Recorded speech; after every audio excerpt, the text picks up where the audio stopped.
Hi, ಇವತ್ತಿನ recipe ರವೆಯ ಒಬ್ಬಟ್ಟು ಅಥವಾ ಸಜ್ಜಕದ ಹೋಳಿಗೆ ಅಂತ ಕೂಡ ಇದನ್ನು ಕರೀತಾರೆ.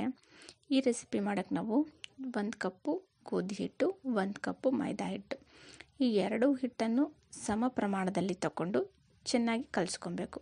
ಒಬ್ಬಟ್ಟು ಮಾಡ್ತೀವಲ್ಲ ಆ ಒಂದು ಕನ್ಸಿಸ್ಟೆನ್ಸಿ ಅದಕ್ಕೆ ಇದನ್ನು ಕಲಿಸ್ಕೊಬೇಕು. ತುಂಬ ಸಾಫ್ಟಾಗಿ ನಾವು ಈ ಹಿಟ್ಟನ್ನು ಕಲಿಸ್ಕೋಬೇಕು. ಸೊ ಆವಾಗವಾಗ ಈ ಥರ ಪ್ರೆಸ್ ಮಾಡಿ ಮಿಡಲೆಲ್ಲ ಸ್ವಲ್ಪ ಎಣ್ಣೆ ಮತ್ತು ನೀರು ಎರಡನ್ನೂ ಹಾಕ್ಬಿಟ್ಟು ಬಿಟ್ಟುಬಿಡಬೇಕು. ಇಲ್ಲಿ ನೋಡಿ 4 ಕಪ್ಪಷ್ಟು ನೀರನ್ನು ಇಲ್ಲಿ ಹಾಕ್ಕೊಳ್ತಾ ಇದ್ದೀವಿ.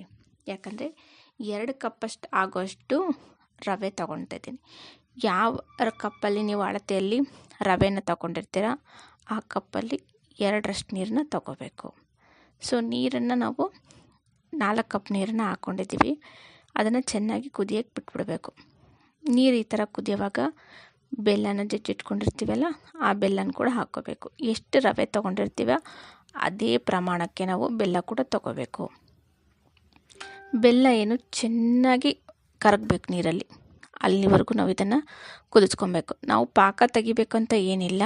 ಈ ಥರ ಬೆಲ್ಲನ ನೀರಿಗೆ ಹಾಕ್ಬಿಟ್ಟು ಕುದಿಯೋ ನೀರಿಗೆ ಹಾಕ್ಬಿಟ್ಟು ಜಸ್ಟ್ ಆ ಬೆಲ್ಲ ಮೆಲ್ಟ್ ಆದರೂ ಸಾಕು. ಈ ಕರಗಿಸೋ ಟೈಮಲ್ಲೇ ಏಲಕ್ಕಿ ಪೌಡ್ರು, ಬೇಕಾದರೆ ಸ್ವಲ್ಪ ಶುಂಠಿ ಪೌಡ್ರು ಕೂಡ, ಡ್ರೈ ಶುಂಠಿ ಇರುತ್ತಲ್ಲ ಅದರ ಪೌಡ್ರು ಕೂಡ ನಾವು ಇಲ್ಲಿ ಹಾಕ್ಕೋಬೋದು. ನಾವಿಲ್ಲಿ ಶುಂಠಿ ಪೌಡ್ರ್ ಏನೂ ಹಾಕಿಲ್ಲ, ಜಸ್ಟ್ ಏಲಕ್ಕಿ ಪೌಡ್ರ್ ಮಾತ್ರ ಹಾಕಿದ್ದೀವಿ. ನಿಮ್ಗೆ ಬೇಕಾದ್ರೆ ಹಾಕ್ಕೊಳ್ಳಿ, ಇಲ್ಲಾಂದರೆ ಸ್ಕಿಪ್ ಮಾಡ್ಕೋಬೋದು. ಈ ಥರ ನೋಡಿ ಬೆಲ್ಲ ಕರಗಬೇಕು ಚೆನ್ನಾಗಿ. ಕರಗಿದ ಮೇಲೆ ನಾವು ರವೆನ ಚಿಕ್ಕದಾಗಿ ಸಣ್ಣದಾಗಿ ಹಾಕ್ಕೊಂಡು ಬರಬೇಕು. ಒಂದೇ ಸತಿ ಫುಲ್ ರವೆನ ಹಾಕ್ಕೋಬಾರ್ದು. ಈ ಥರ ನಿಧಾನಕ್ಕೆ ರವೆನ ಹಾಕ್ಕೊಳ್ತಾ ಇರಬೇಕು. ಹಾಗೆ ಒಂದು ಕೈಯಿಂದ ತಿರುಗಿಸ್ತಾ ಇರಬೇಕು. ಆ ಬೆಲ್ಲದ ನೀರು ಏನಿರುತ್ತಲ್ಲ ಅದನ್ನ ತಿರುಗಿಸ್ತಾ ಇರಬೇಕು. ಹೀಗೆ ಫುಲ್ ರವೆನ ಹಾಕ್ಕೊಂಡ್ಮೇಲೆ ಮತ್ತು ನಿಧಾನಕ್ಕೆ ನಾವು ಕಂಟಿನ್ಯೂಸ್ ಆಗಿ ಹೀಗೆ ತಿರುಗಿಸ್ತಾನೆ ಇರಬೇಕು ಅದನ್ನು. ಇಲ್ಲ ಕೈ ಬಿಟ್ಟರೆ ಅದು ಗಂಟಾಗೋ ಚಾನ್ಸಸ್ಸು ಇರುತ್ತೆ. ಅದಕ್ಕಾಗಿ ಕೈ ಬಿಡ್ದಿರ ಕಂಟಿನ್ಯೂಸ್ ಆಗಿ ನಾವು ಈ ಥರ ತಿರುಗಿಸ್ಲೇಬೇಕು. ಆವಾಗಲೇ ನಮ್ಮ ಈ ರವೆಗೆ ಆ ಒಬ್ಬಟ್ಟಿಗೆ ಹೂರ್ಣ ಅನ್ನೋದು ನೀಟಾಗಿ ರೆಡಿ ಆಗುತ್ತೆ. ಓಕೆ, ಈ ಥರ ಅದೆಲ್ಲ ಹೀಗೆ ಏನು ನಮ್ಗೆ ಗಂಟಿಲ್ಲ ಅಂದಾಗ ಆವಾಗ ಸ್ವಲ್ಪ ಫ್ಲೇಮ್ನ ನಾವು ಮೀಡಿಯಮ್ಗೆ ಇರುತ್ತಲ್ಲ ಅದನ್ನು ಸಿಮ್ಮಿಗೆ ಇಟ್ಕೊಬೇಕು. ಅದೆಲ್ಲ ನೀರನ್ನ ಹೀರ್ಕೊಳುತ್ತೆ.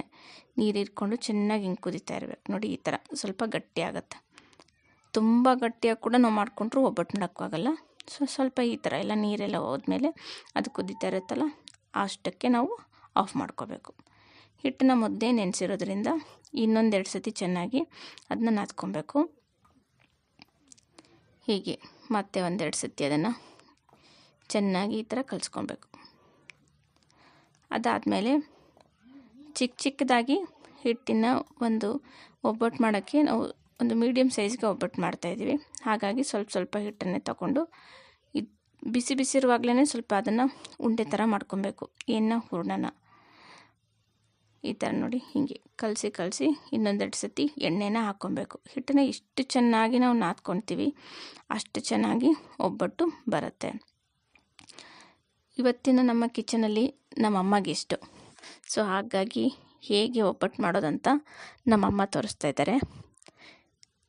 ಈ ಥರ ಚಿಕ್ಕದಾಗಿ ಮೊದಲೇ ಒಂದು ಪೇಪರ್ ತೊಗೊಂಡು ಆ ಪೇಪರ್ಗೆಲ್ಲ ತುಪ್ಪನ ಸವರ್ಕೊಂಡಿದ್ದಾರೆ. ಕ್ಲೀನಾಗಿ ತುಪ್ಪ ಸವರ್ಕೊಂಡಿದ್ದಾರೆ. ಹಾಗೆ ಕೈಗೂ ಕೂಡ ಎಲ್ಲ ನೀಟಾಗಿ ತುಪ್ಪನ ಇದು ಮಾಡ್ತಾಯಿದ್ದಾರೆ. ಓಕೆ, ಹಿಟ್ಟನ್ನು ಏನಿರುತ್ತಲ್ಲ ಅದನ್ನು ಸ್ವಲ್ಪ ತೊಗೋಬೇಕು. ಹಿಟ್ಟು ಹೂರ್ಣನ ಅದನ್ನು ಜಾಸ್ತಿ ತೊಗೋಬೇಕು. ಈ ಥರ ಹೀಗೆ ಚಿಕ್ಕದಾಗಿ ಒಂದು ಹಿಟ್ಟಿನ ಉಂಡೆ ತೊಗೊಂಡು ಹೂರ್ಣನ ಜಾಸ್ತಿ ತೊಗೋಬೇಕು. ತೊಗೊಂಡ್ಬಿಟ್ಟು ನೀಟಾಗಿ ಈ ಥರ ಹೀಗೆ ಸ್ಪ್ರೆಡ್ ಮಾಡ್ಕೋಬೇಕು. ಅದನ್ನು ಒಳಗಡೆ ಹೂರ್ಣನ ಒತ್ತಾ ಇರಬೇಕು. ಒಂದು ಕೈಲಿ ಹೀಗೆ ತಿರುಗಿಸ್ತಾ ಇರಬೇಕು. ಈ ಥರ ಮಾಡಿದಾಗ ಅದು ನೀಟಾಗಿ ಕವರ್ ಆಗುತ್ತೆ, ಒಬ್ಬಟ್ಟೆಲ್ಲೂ ಹರಿಯಲ್ಲ.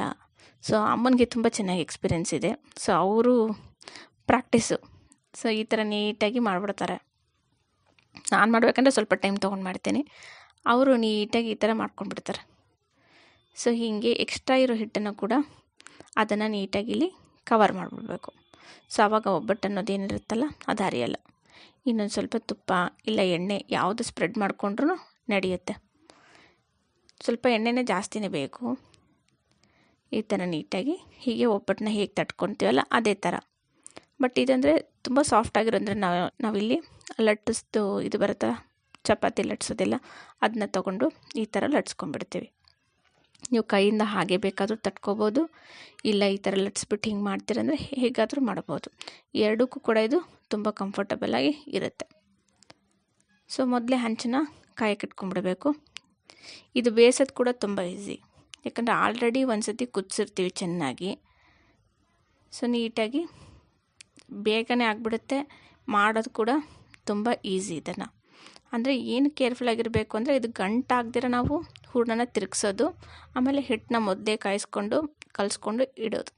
ಇದು ಎರಡೂ ಕೂಡ ನಮಗೆ ಇಂಪಾರ್ಟೆಂಟ್ ಸ್ಟೆಪ್ಸ್ ಆಗಿರುತ್ತೆ. ಅದನ್ನು ನಾವು ಸ್ಕಿಪ್ ಮಾಡಿದ್ರೆ, ಇಲ್ಲ ಏನಾದರೂ ಅಲ್ಲಿ ಮಿಸ್ಟೇಕ್ ಆದರೆ ಒಬ್ಬಟ್ಟು ಅನ್ನೋದು ಚೆನ್ನಾಗಿ ಬರಲ್ಲ.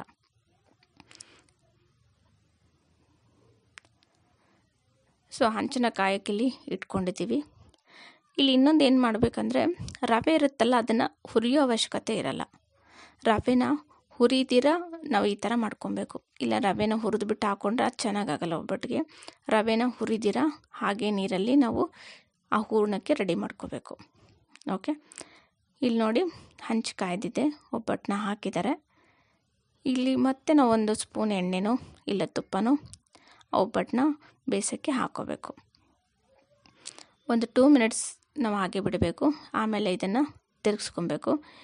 ಎರಡೂ ಸೈಡು ನೀಟಾಗಿ ಒಬ್ಬಟ್ಟನ್ನ ಬೇಯಿಸ್ಕೋಬೇಕು. ನೋಡಿ ಹೇಗಿದೆ, ಈ ಥರ ಒಬ್ಬಟ್ಟು ರೆಡಿಯಾಗಿರುತ್ತೆ. ಬರೀ ಒಬ್ಬಟ್ಟಿದ್ರೆ ಸಾಕು. ಅದ್ರ ಜೊತೆ ಸ್ವಲ್ಪ ಸಂಡಿಗೆ ಅದನ್ನು ಕೂಡ ಫ್ರೈ ಮಾಡಿದ್ದಾರೆ, ಹಪ್ಪಳ. ಸೊ ಈ ಥರ ಒಬ್ಬಟ್ಟನ್ನ ನೀಟಾಗಿ ಬೇಯಿಸ್ಕೊಬೇಕು. ಸೊ ಒಬ್ಬಟ್ಟಿಗೆ ನಾವು ತುಪ್ಪ ಹಾಕ್ಕೊಂಡಾದರೂ ತಿನ್ಬೋದು, ಇಲ್ಲ ನಾವು ಬೇಸಿಗೆಯಲ್ಲಿ ಮಾವಿನ ಹಣ್ಣಿನ ಜೊತೆ ಶ್ರೀಕರಣೆ ಅಂತ ಮಾಡ್ತೀವಿ. ಸೊ ಅದ್ರ ಜೊತೆ ಇದು ತುಂಬ ಅಂದರೆ ತುಂಬ ಚೆನ್ನಾಗಿರುತ್ತೆ.